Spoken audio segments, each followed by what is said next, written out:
So Rick, thank you so much. We appreciate you, and it is Law Enforcement Appreciation Day. So thank you for joining us. Well, thanks for having me. So you have been involved with Special Olympics for how long? I've been involved with Special Olympics since 1993. Sergeant asked me to do a run with a couple other guys where we ran the Flame of Hope into an opening ceremonies for spring games at Central Square School. I had no idea what Special Olympics was and no idea what Law Enforcement Torch Run was. I had the opportunity to carry it into that opening ceremony, and as we entered the stadium with that Flame of Hope and see the athletes and the excitement and everything that went along with it, it just showed me a little different side of Special Olympics.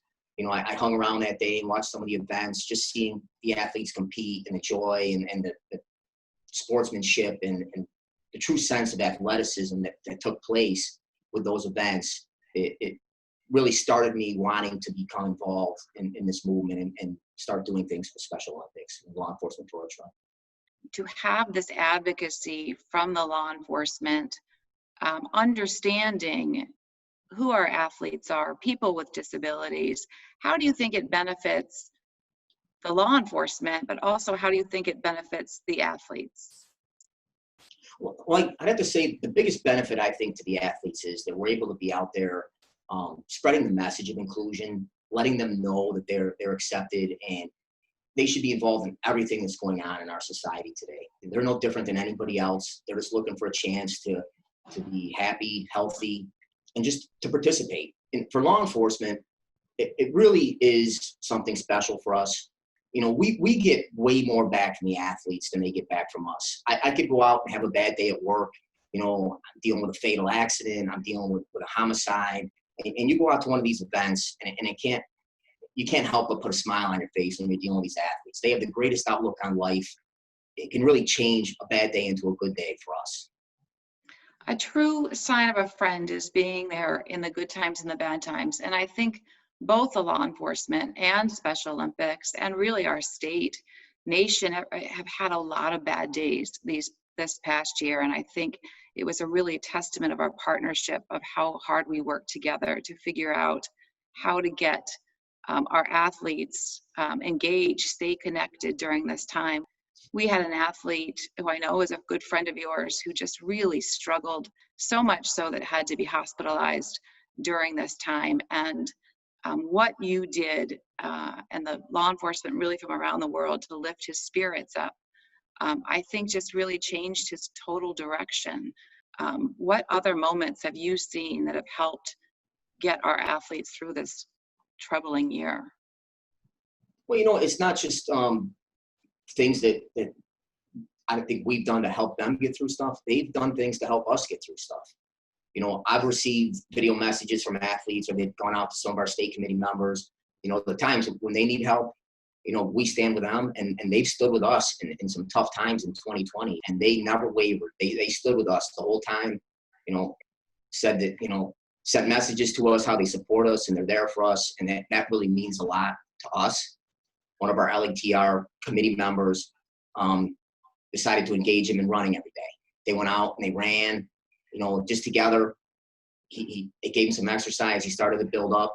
And then when we couldn't do the torch run, torch runs in the spring, in the fall, the two of them actually ran that torch run leg on their own to just to show that they did it, just to be able to do it. And that's really inspiring to see how the law enforcement and the athletes help each other get through these times. Yeah, and that athlete, Jacob, had never run that far in his life. He didn't think he'd be able to do it. And that was not just a run, that was training, weekly training, few times a week. That was a commitment, and that was so inspiring. I think seeing our partners go through hard times, I think you still manage to be there as you always are, selling t-shirts and helping us out with polar plunges. I know that you do the polar plunge in Canandaigua. That's kind of your fundraising baby. Do you want to tell us how that got started? Well, I first started doing the polar plunge in 2007, and it's actually in Buffalo. And I had no idea what that was all about when I started. I get a bunch of people together and jump in a freezing lake. But it turned out to be some of our signature events. Like, that's where a majority of our law enforcement torch run money is raised throughout the year, are these polar plunges. they're great events. They're a lot of fun. The best thing to do is get a team together, go out, enjoy the day, make it an event. The money raised helps these athletes be able to get on the field, compete at no cost to themselves or their families. It really is, I think, Stacy, what do we do? 17 or 18 polar plunges throughout the country? 18 polar plunges, So yes. no matter where you live in New York State, there's one of these events in your area. Yeah, well, you encouraged me enough, and so the Canandaigua plunge was my first polar plunge, and I'm in. I get it now. It's a great way to raise money for our athletes. Do you have an all-time favorite Special Olympics moment? When I got to run the final leg for World Games in California, being able to run in that law enforcement torture event, it was 100 police officers and 10 athletes for 15 days. We ran various legs throughout the state of California. We ran the entire state. I actually roomed with an athlete for that whole trip. So I got to really experience what it's like to live and function with a Special Olympics athlete on a daily basis. And we roomed together and kind of took care of each other on this run. It really is something special. We're heading into our next sports season. What do you think they could do to stay motivated? Well, I think the best thing they can do is just stay positive and stay on the right track. Keep being as active as they can with whatever they can do. Go out in the yard, throw the baseball around, throw a football around, do whatever you can to be active.